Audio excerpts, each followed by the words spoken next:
Was the Mets' former ridiculous middle infield duo just an overpay on some average players? A breakdown.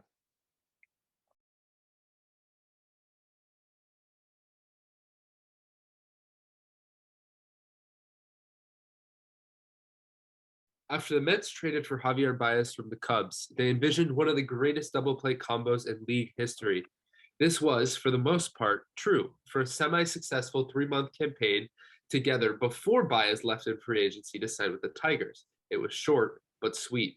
Javier Baez and Francisco Lindor were one of the best middle infield duos in the league, but they also compared to some of the worst middle infields in the league.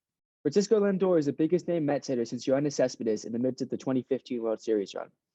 Francisco Lindor was the second best defender in 2021, ranking in 20 outs above average behind only Nicky Lopez of the Kansas City Royals.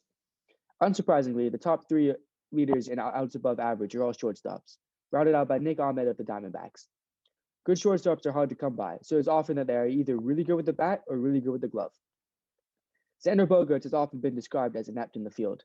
Fernando Tatis seems to have the yips when throwing to first base this year. Bo Bichette just isn't a great fielder, nothing more to it. All of these players were top 6 in shortstop OPS this year, and a combined outs above average of -14. The OPS rankings of Lopez, Lindor, and Ahmed: Nicky Lopez was 13th, Francisco Lindor was 14th, and Nick Ahmed was so bad with the bat he didn't even fit in the rankings. He had a .616 OPS. If I told you at the beginning of the year that Francisco Lindor would be closer, and very close at that, to Nicky Lopez, you assume that Nicky Lopez had a breakout season, which he did in a way. He hit .300, but a .378 slugging percentage would set him far apart from the man that once hit over 30 home runs in 3 straight seasons, and had a slugging of .514 across those years. The only reason why Lindor is in the same world as Nicky Lopez this year, according to simpler metrics, is his .734 OPS compared to Lopez's .744. Bottom line, Lindor is becoming part of the elite defender, poor hitter shortstop group. Will Nick Ahmed be receiving a 10-year, $341 million contract? Obviously not. Lindor is one of the very few shortstops who was an elite hitter and fielder, and if that facet is going away, what is his value? Surely not Ahmed's 4-year, $32 million contract. So what does the future hold for Lindor alongside his middle infielder pairing? Let's see. Javier Baez, flashy playmaker, tagger extraordinaire, not an on-base machine at all. In fact, he has one of the league lowest walk rates since he entered the league. With Baez, however, teams are willing to give up his production, not just for the defense, but the power as well.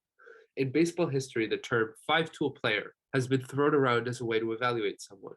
While those players, like Lindor, can remain successful, what analytics departments and thus teams are realizing is that it's not a matter of having a one-to-one ratio of each tool. Rather, it's about how much do the tools the player has in total balanced or not. Splitting his time between second base and shortstop make his outs above average difficult to evaluate, but his value in the field has been invaluable. He accumulated 3 outs above average in the short time he spent at second base for the Mets. The Tigers now hope that Baez will continue to hit with the power he did for the Cubs and the splashes of on-base prowess that he displayed while on the Mets.